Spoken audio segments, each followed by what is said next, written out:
All right, folks, I'm super pumped about this. So on the left-hand side, I have last year's Lenovo Legion 7i. The I stands for Intel. This has an i9 Intel CPU, 10th gen, as well as 32 gigs of RAM, an RTX 2080 Supermax Q. It retails, or it retailed when it was brand new, for $3,200. This is not cheap by any means whatsoever. Now on the right-hand side, looking very similar, but much different, is the Lenovo Legion 7. No I, because this has an AMD Ryzen CPU. This particular model has the Ryzen 7 5800H and 16 gigs of RAM and RTX 3060 GPU in it. And, you know, there's no max Q or any of that stuff. This year, it's all based on wattage. So, anyhow, this is a really, really nice machine. It's yet to be released in the United States or even globally, to my knowledge. But what Lenovo's done, they've made some improvements that are subtle, but the magnitude in practice of those improvements are really, really critical. So we won't do too much side-by-side here. We're mostly going to be focused on this brand new one, but I wanted to at least call it out because some of you, in fact, based on the number of comments I've received on videos I've done on the 2080 one here, the one from last year, many of you have had issues with this. Maybe you own it, or you did own it and returned it, or sold it because you were so frustrated with one key problem that this otherwise phenomenal laptop had, and that's the hinge. Now, if you're still an owner and you're thinking about upgrading, it's really hard for me to tell you to upgrade or not, right? It all depends on your finances and the market value for these machines. I can tell you that it is such a much higher quality of life to have a laptop that doesn't have the hinge issue that last year's model had. So quick recap on it. The problem with last year's model is that you would open up the machine, turn it on, use it, and then when you're done and you close the lid, it would turn right back on. But turning it right back on was hard to predict, right? So for me, and I think there's some different challenges that came up for people. My problem was it would turn on whenever I put it in my backpack, provided it was still in sleep mode and not hibernate or completely off.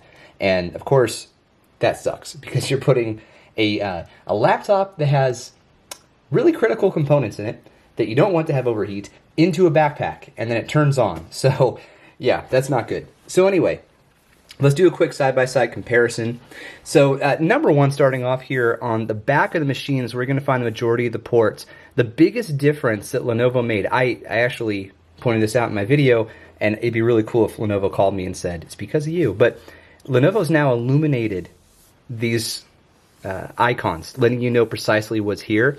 And so when you open up the machine, all right, let's get it powered on. Hopefully you can see that now, that these are, there I go, shaking the camera. All right, I wish I had really nice equipment, but I really don't want to burden myself. This is all for fun.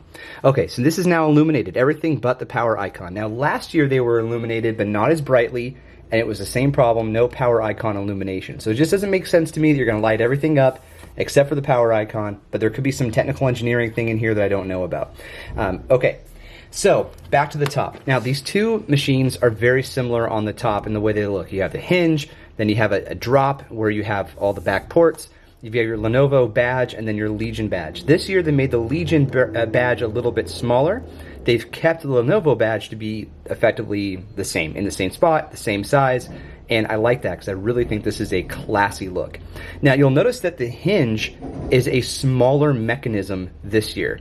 Now, outside of that, I don't know technically how they did it, but I have not in any way had this problem with the hinge that I described earlier. It's been solid. Okay, let's take a look at the sides.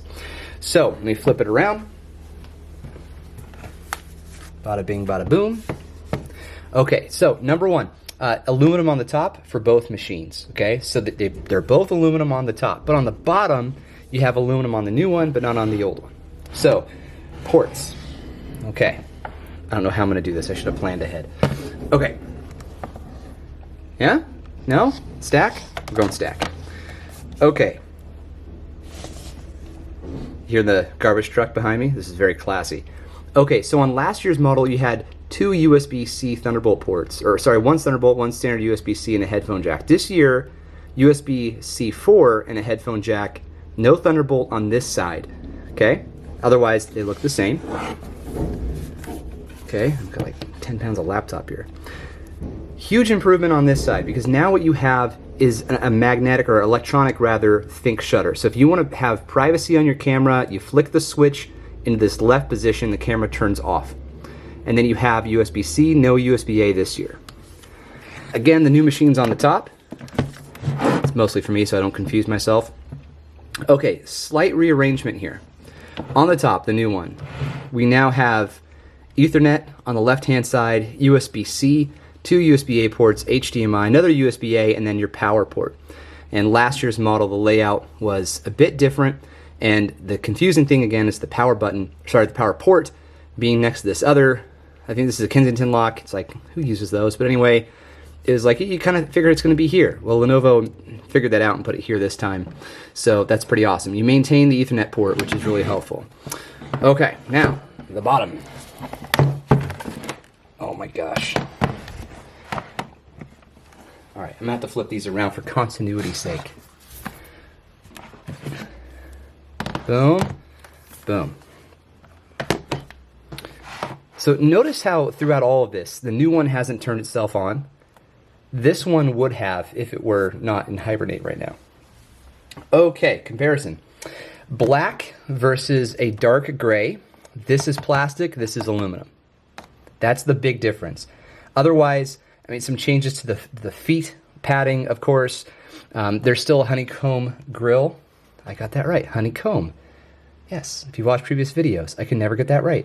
Honeycomb grill, twice in a row, covering the ports, or sorry, the fans, so you can still see into it. This one's a little bit smaller this time around. Okay, let's check out the insides.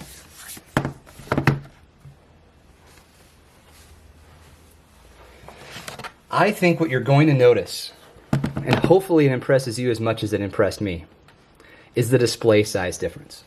Okay? So let me just bring these into frame a little bit better. Into frame, like I know what I'm talking about. Okay.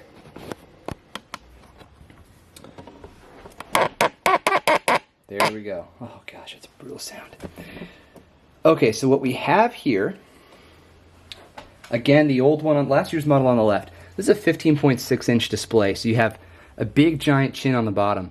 This 16-inch display, which is a 16 by 10 aspect ratio, you have a much smaller chin. The sides are about the same, the top's about the same, but you do have an electronic think shutter now instead of the old one, which was manual. You have to slide it. So because of that, there's a little bit less chin in the top here. But the cool thing about the top is it's a lip, so you can actually, you know exactly where to grab your display when you're lifting it up to open it.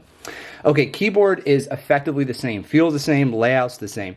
The difference though on the deck is, first of all, the depth of the two. Get these really side by side here. Perfect. Okay, this is hard to pick up on camera, but the deck on the 16-inch model is just a hair longer than the deck on the 15-inch model, which is, I don't think anything's going to bug anybody. Also, the trackpad, much bigger on the new one. Much bigger. And they're both good. I can't really tell you if one's better than the other. I don't remember. I feel like, you know, I use this one basically every day, but probably 4 days a week I'm on this one for a while. I can't remember. I really don't feel like they're much different just in the week or so I've had this new one. Okay, so those are the basic differences between the two physically. So let's take a little spin into the new one. There's a good deal to like about this machine. With the larger trackpad than last year's model, still awkwardly placed, but it doesn't bother me that much since I mostly use a mouse. And the excellent keyboard powered by Corsair's IQ software. This is one of the best laptops I've ever had the pleasure of reviewing. Now, the 16 by 10 aspect ratio quad HD display does get really bright. Right now I have the machine in quiet mode, which I'll explain later, but I'm going to put it into auto mode. To me, this is just an excellent choice to move from 15.6 16 by 9 to 16-inch 16 by 10. It's going to be better for the time you spend working or doing other things than gaming. The thing about gaming laptops is if you only use them for gaming, you know, you're spending a lot of money on a machine that could do so much more. And it's not like doing work in 15.6 inch or 16 by 9 is the worst thing in the world, but you know, for those of us who can afford $2,000 laptops, we are probably also doing some work to help pay those bills. Now, the $2,000, I actually don't know what price this is going to launch at. If I were to guess, and I will, I think this is probably going to launch at around $1,800 for some low-end model, and then jump all the way up to $2,800 for the 3080. Now, last year, the Legion 7i with a 2080 Supermax Q did go for $3,200, but we're running on AMD, which generally we see lower prices with AMD chipsets. So hopefully that is the case. I love this machine. If I could, I would return my 7i and get this. But unfortunately I can't. So anyhow, let's take a look at some games. Alright, so I just fired up Cyberpunk. I'm ready to show you some active gameplay, but I wanted to call out a couple of things. First of all, just like with last year's model, the Legion 7, you can hold down function and press Q, and that's going to change how hard the machine is working. So there's a whisper quiet mode, which would turn the LED indicator on the power to a blue color. There's normal mode, which is what we're in right now, or maybe it's called balanced mode, and then I could put it into an overclock mode or turbo mode, which would turn the thing red. So I'm going to leave it in automatic because that's what most people are going to do, and historically, and it's also true here, it's not worth it. You just don't see a big enough performance increase compared to the noise increase.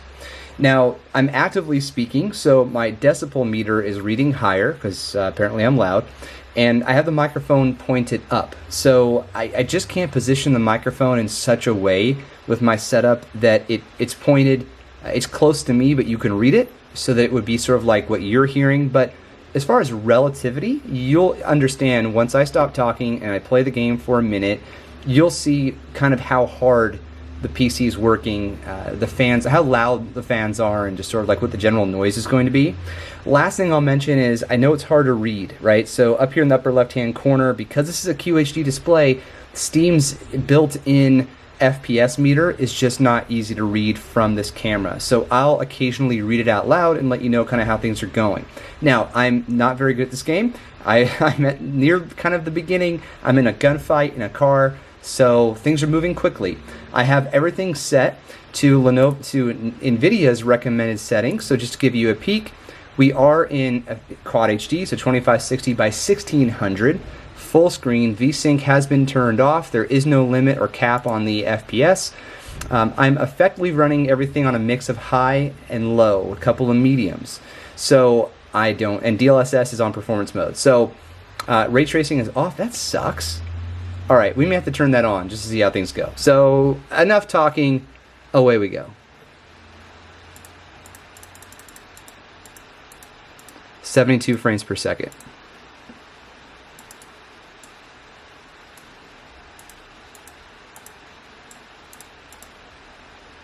Still at 70.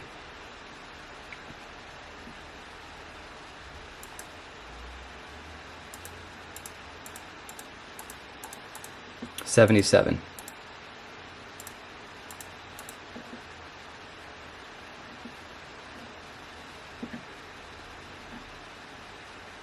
Okay, let's run that again, but this time we're going to turn on snap. Is there like a low checkpoint thing? Alright, we're going to go for it. Run it again. This time I'm going to turn on the ray tracing. Booyah. Okay, so I turned on ray tracing, reflections, shadows, and lighting is set to medium. And let's see what kind of performance we get.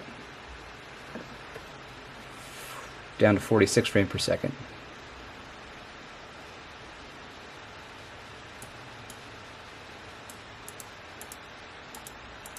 $40 frames per second. Looks a lot better though. Good lord. 41. This is about the time that we had a bump in FPS on the last run. But we're stabilizing here, 45, 46.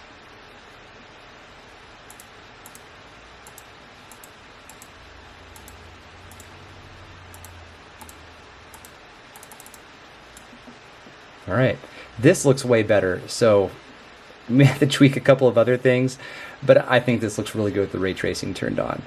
Legion 7 comes with a variety of LED lighting options. There's the keyboard you can control and personalize. There's an LED strip that goes around the entire outside.